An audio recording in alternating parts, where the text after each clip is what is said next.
Semangat pagi Coin Lords, kita balik lagi ke Coinbank Indonesia. Hari ini gue Mr. Finance akan ngebahas tentang bagaimana kita meresponi Corona secara finansial, atau gimana caranya kita meresponi Corona dalam hal keuangan. Nah, sebenarnya gue lagi sibuk banget untuk ngurusin saham-saham gue, analisa saham, karena sekarang ini gue lagi fokus ke saham. Tapi karena ini adalah satu topik yang urgent, jadi gue akan ngebahas gimana kita meresponi terhadap hal ini. Jangan lupa untuk klik like, kemudian klik subscribe, dan jangan lupa untuk nyalain notifikasi loncengnya supaya dapat video-video terbaru dari kami. Salam Coinbank. Untuk menanggulangi Corona gimana nih secara ekonomi? Karena kan kita tahu Corona ini menyebabkan orang-orang itu jadi social distance. Nah, karena social distance ini jadinya kita harus work from home, kita kerja dari rumah, kita nggak ke kantor, nggak ada agak minim untuk urusan perdagangan dan transaksi. Dan yang kita lakukan akhirnya hal ini akan membuat perlambatan ekonomi secara jangka panjangnya gitu loh. Nah, sekarang gimana sih caranya kita meresponi hal ini dalam hal keuangan? Karena kita tahu bahwa kalau hal ini terjadi terus-menerus, ada perlambatan ekonomi berefek juga kepada keuangan pribadi kita. Nah, sekarang gimana cara mensiasatinya? Yang sulit adalah untuk pekerja harian. Ya, otomatis orang-orang yang bekerja harian, yang income-nya harian, yang istilahnya hidup dari hari ke hari, ini agak sulit sebenarnya untuk mencari solusinya karena mereka tidak punya tabungan atau tidak punya saving atau tidak punya emergency cash. Jadi salah satu caranya adalah untuk yang pekerja harian adalah tetap bekerja. Ya mau nggak mau gitu. Kalau nggak hidup. Karena salah satu cara ya tetap bekerja. Yang kedua adalah mengharapkan bantuan dari pihak lain, atau yang ketiga mengajukan pinjaman dengan bunga yang terjangkau. Nah, sebenarnya tiga-tiganya ini juga tetap beresiko, tapi kita orang yang nggak punya tabungan atau nggak punya emergency cash nggak punya pilihan lain selain melakukan tiga hal itu. Nah, ada sisi lain apa? Sisi lain, cara lainnya adalah merubah profesi, misalnya jadi jualan online, dimodalin sama si A atau si B jualan online, jadi semuanya tinggal kirim. Kalau ada yang pesen tinggal kirim pakai JNE, jadi resikonya juga lebih terbatas ya. Nah, sekarang saya akan masuk ke dalam bagaimana penanggulangannya bagi orang yang punya tabungan atau punya saving atau punya emergency cash. Nah, emergency cash atau tabungan itu digunakan adalah pada saat hal-hal seperti ini. Nah, sekarang kita kan nggak tahu Corona ini akan terjadi berapa lama. Mungkin bisa 3 bulan, bisa 6 bulan, bisa 9 bulan, bahkan bisa 1 tahun, bahkan bisa lebih.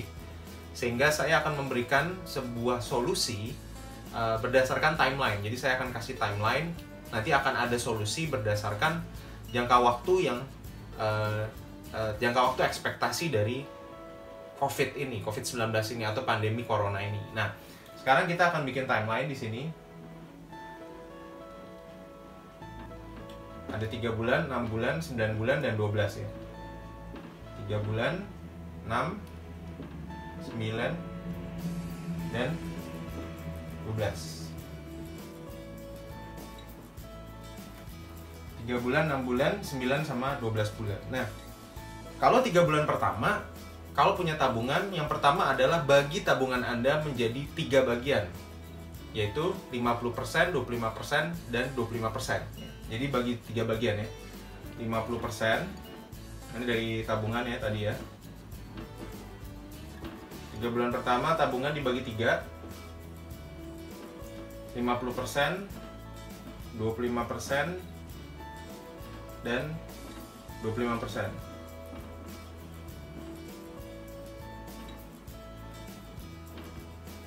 Oke, dibagi 3, dibudgeting. 50% ini untuk apa? 50% ini adalah untuk operasional. Ya, operasional. Maksudnya operasional gimana? Maksudnya operasional adalah sehari-hari makan. Kan makan jadinya lebih belanja ke pasar pakai masker. Kalau ibu saya belanja ke pasar pakai masker. Ada juga yang pesan Gojek. Ya, Gojek juga masih ada beberapa restoran yang buka, walaupun ada beberapa restoran juga yang tutup. Jadi 50% pertama ini adalah untuk dana darurat, untuk operasional, yaitu makan sehari-hari, bayar listrik dan lain sebagainya, 50%-nya. Jadi misalnya tabungannya ada 50 juta, ya udah bagi 25, 12,5 juta dan 12,5 juta ya. Nah, 25 juta ini kita harus berhemat. Ya, 3 bulan ini kita harus benar-benar berhemat. Dalam artian adalah kita tidak membeli sesuatu yang tidak dibutuhkan, tidak meminimalisir entertainment. Paling murah apa? Paling murah Netflix lah. Netflix yang paket berempat sama teman-teman, yang family package, satu orang jadi kalau nggak salah cuma sekitar 40.000 atau lebih murah ya. Kalau nggak salah 40.000, kalau nggak salah 40 ribuan lah ya. Karena berempat dan paketnya harganya kalau nggak salah 169.000. Ya contoh entertainmentnya dirubah ke Netflix, jadi sebulan cuma keluar 40.000, bisa nonton rame-rame bareng keluarga. Apalagi caranya? Mungkin bisa YouTube ya, YouTube yang aksesnya tidak terlalu mahal, aksesnya bahkan gratis. Intinya merubah entertainment yang biasa di luar, nongkrong-nongkrong ke klub atau ke cafe atau ke lounge jadi di rumah. Jadi bikin mungkin masak atau apa gitu, hal-hal yang sifatnya tidak terlalu mahal dan juga terjangkau dan bisa dilakukan di rumah. Nah, jadi yang pertama adalah 50% ini digunakan untuk operasional. Kemudian 25%-nya apa? 25%-nya ini dibelikan emas. Ya, belikan emas batangan ya, belikan emas batangan. Jadi dibelikan emas batangan buat apa? Emas itu adalah satu-satunya portofolio, yaitu logam mulia yang tahan inflasi. Jadi dalam artian emas ini juga bisa diperjualbelikan kapan saja di toko emas. Jadi likuiditasnya cukup tinggi, tapi di sisi lain juga dia tahan inflasi. Jadi kalau saya menyarankan teman-teman saya, mendingan beli emas batangan daripada duitnya ditahan di rekening. Karena ditahan di rekening, kalau nanti ke depannya ini jangka panjang akan terinflasi, duit kita yang di rekening nggak ada nilainya. Kayak gitu. Jadi belikan emas batangan 25% untuk menjaga nilai inflasi. Kemudian 25%-nya lagi mulai dibudgetin untuk membeli saham. Jadi kalau orang-orang yang sekarang concern sama pasar saham, pasti lihat IHSG sekarang tuh harganya lagi murah banget. Mungkin per hari ini di angka 4.300 atau 4.200, sangat murah. Kemarin bahkan sempat sampai 3.800 kalau nggak salah ya, di bawah 4.000 lah. Kemarin udah sempat di bawah 4.000, rebound, cukup gila-gilaan reboundnya, lalu koreksi lagi. Menurut saya ini saat yang tepat untuk mulai mengkoleksi saham. Ya, sahamnya nggak usah yang aneh-aneh. Nanti bisa fokus ke saham-saham blue chip aja atau LQ45. Intinya saham-saham yang terkenal yang Anda tahu, mungkin seperti Indomie, ya, CBP atau BCA, ya, Bank Sentral Asia, yang istilahnya kalau tuh perusahaan bangkrut, Indonesia ini udah rata tanah lah. Jadi ada beberapa perusahaan yang udah sangat besar, sudah sangat kuat, kemungkinan bangkrutnya kecil ya. Jadi belilah saham-saham, koleksi saham-saham yang murah. Nanti kita juga akan buka kelas online untuk kelas saham, nanti saya akan kasih tahu di akhir video ini. Kemudian 3 bulan pertama yang kita lakukan ini. Nah, 3 bulan ini beli saham ini jangan sembarangan ya, jangan langsung beli saham gorengan gitu ya. Jangan ya, mesti dilihat. Pertama kita lihat dari fundamentalnya, dari book value-nya berapa, dari earning per share-nya berapa, kemudian kita juga lihat dari return on equity-nya berapa, kemudian kita juga lihat dari revenue-nya dia berapa, net profit dia berapa, kemudian kita juga lihat dari manajemennya, histori perusahaannya gimana, siapa yang megang, yang punya perusahaannya siapa. Nah, itu fundamentalnya mesti dicek. Kemudian technical analysis juga mesti kita cek, kita masuk di harga berapa, nanti exitnya di harga berapa, pada saat fundamental menunjukkan indikator berapa, kemudian technical berapa. Nah, itu kita baru exit. Jadi jangan sembarangan, oh beli saham nih merem langsung beli gitu ya, yang ada bisa malah jadi buntung. Cuman intinya kondisi sekarang kalau beli perusahaan-perusahaan yang bagus itu adalah kondisi yang terbaik untuk membeli saham, karena harganya lagi murah. Kasarnya orang yang bodoh aja nggak bisa main saham aja bisa profit ya dalam keadaan seperti ini. Nah, jadi ini 3 bulan pertama yang dilakukan. Apa yang terjadi kalau corona ini diperpanjang sampai 6 bulan? Karena sekarang kan udah masuk bulan ketiga ya, karena kalau nggak salah Januari Februari ini kasusnya mulai naik di Indonesia, mulai ada yang meninggal kalau nggak salah di bulan Februari akhir atau Maret. Sekarang yang meninggal sudah lebih dari 100 orang. Kalau berarti ini udah berjalan mau masuk ke bulan ketiga corona di Indonesia ini kasusnya. Dan kalau tereskalasi sampai bulan ke-6 kita tidak ada perubahan seperti ini, saran dari saya adalah di bulan ke-6 yang mulai Anda lakukan adalah menjual barang. Jadi ada barang-barang yang mungkin tidak terlalu terpakai. Contoh misalnya mobil punya 3, ya kan, mobil punya 3. Waktu nggak corona 3-3-nya sih kepake, tapi yang satu nih agak jarang dipakai misalnya. Jadi yang dipakai cuma 2 ini yang paling sering. Ya udah, satu ini mulai jual. Jadi mulai jual barang-barang, mungkin ada apa? Jam tangan yang nggak terlalu kepake gitu loh. Yang sebenarnya harganya oke, nggak terlalu kepake, jadiin cash aja. Mulai jual barang, tas, jam tangan, atau sepatu, mobil, ya apapun lah ya, barang-barang yang jarang dipakai tapi nggak jadi cash nih. Sedangkan dalam kondisi seperti ini kita butuh cash, kita butuh untuk operasional. Nah, setelah dijadikan cash, misalnya setelah dijadikan cash ada 50 juta misalnya, maka 50 juta ini akan dibagi sesuai dengan posting ini lagi, ya, dibagi lagi, mulai jual barang ya, posting lagi ke sini ya, posting lagi, sehingga masuk ke saham lagi sekiannya emas, kemudian masuk ke operasional. Oke. Nah, kalau sampai 9 bulan ke atas yang dilakukan apa? Kalau 9 bulan ke atas tergantung sebenarnya dari kondisi tabungannya. Kalau misalnya dari penjualan ini dan dari tabungan ini sudah cukup untuk 2 tahun ke depan, di sini tinggal fokus ke pembelian emas dan saham aja. Ya, fokus ke sana aja. Karena pada saat ini kondisi parah, emas akan mempertahankan nilai inflasi uang kita. Sedangkan kalau kondisinya membaik, saham akan mengangkat total aset kita. Waktu kejadian 2008 ada satu saham, namanya itu adalah apa sih yang perusahaannya dari Thailand, namanya itu adalah Charun Pokpan ya, Cepin, CPIN. Nah, Charun Pokpan ini pernah di harga yang sangat jatuh sekali, sehingga pada saat itu Charun Pokpan dari harga kalau nggak salah 50 atau 70-an, kalau nggak salah 76, itu melonjak.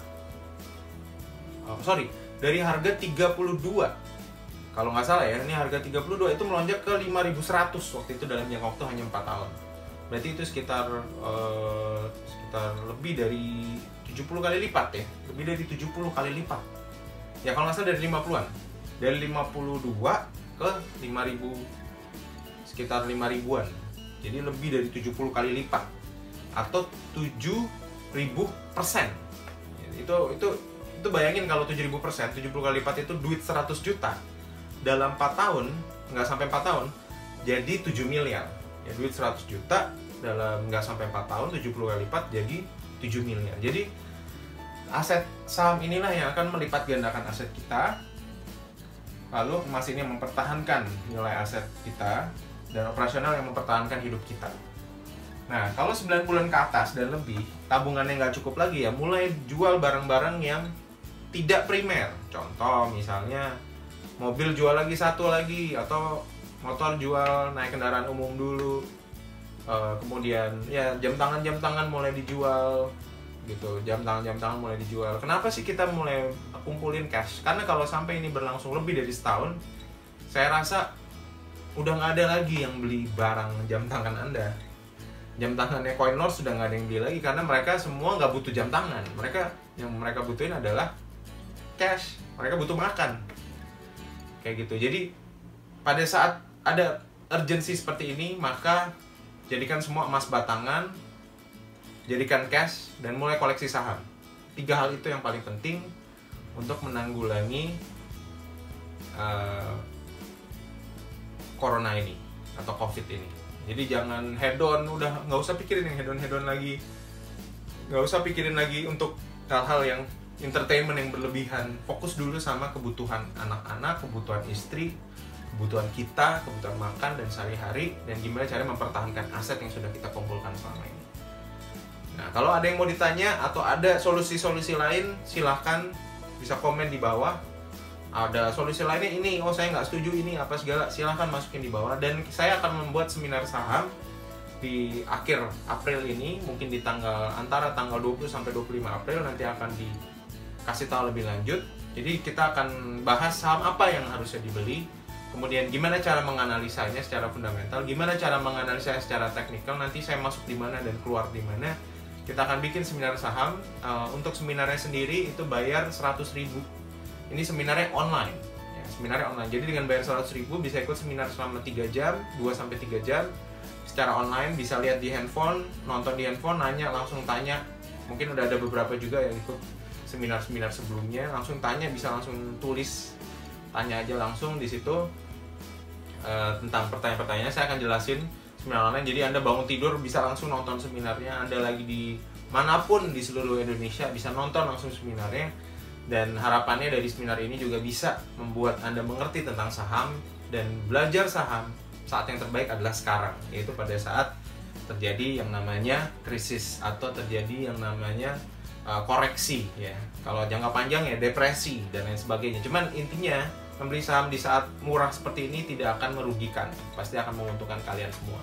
Dan bukan berarti terus BCA tutup gara-gara corona. Kalau menurut saya kemungkinan BCA tutup gara-gara corona itu mungkin coronanya harus terjadi 10 tahun lebih dulu ya, baru BCA-nya benar-benar tutup, atau minimal 5 tahun lebih lah.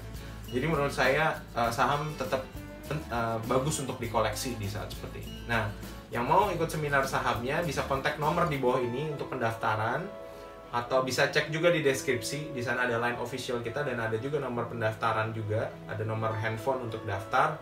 Saya cek di sana untuk daftar yang tadi saya bilang per orangnya 100.000 dan akan dilakukan sekitar 20-30 April, 20-25 April atau 20-30 April di akhir bulan ini ya. Kita akan, kenapa? Karena kita akan melihat dulu pergerakan saham dan perkembangannya, pergerakannya mau ke arah mana seperti itu. Dan Amerika sekarang coronanya kasusnya sudah paling banyak di seluruh dunia. Jadi kalau sampai negara Amerika itu sebagai kepala naga sudah mengalami satu kasus corona yang parah, itu bisa berefek besar buat perekonomian dan bisa ada efek domino terhadap negara-negara lain, termasuk juga pasar sahamnya. Kalau sampai pasar saham mereka anjlok, maka yang lainnya juga ikutan anjlok seperti itu. Nah, itu saja dari saya. Saya harap video ini bisa membuat Anda terselamatkan dari pandemi, yaitu terselamatkan dari pandemi keuangan, terselamatkan juga dari krisis keuangan, dan harapannya aset Anda bisa terus meningkat, Anda bisa belajar banyak, dan harapannya ini bisa disebarkan ke orang-orang di sekitar Anda sehingga ekonomi Anda semakin lama semakin baik. Itu saja dari saya pamit, saya Mr. Finance, salam Coinbank.